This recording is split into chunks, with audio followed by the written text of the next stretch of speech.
Chapter 5.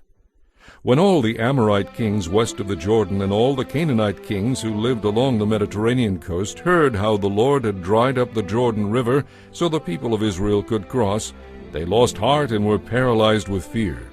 At that time the Lord told Joshua, "Use knives of flint to make the Israelites a circumcised people again." So Joshua made flint knives and circumcised the entire male population of Israel at Gibeath Ha'araloth.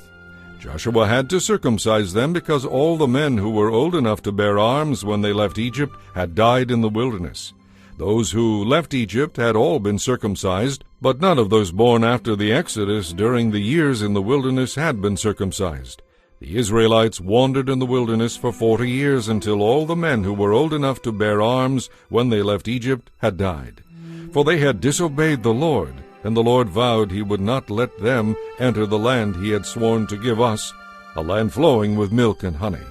So Joshua circumcised their sons who had not been circumcised on the way to the promised land, those who had grown up to take their fathers' places.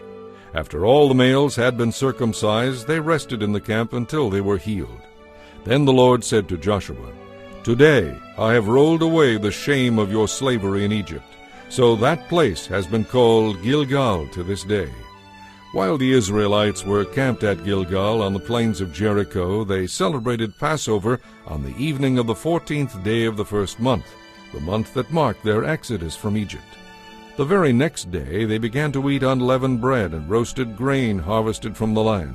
No manna appeared that day, and it was never seen again.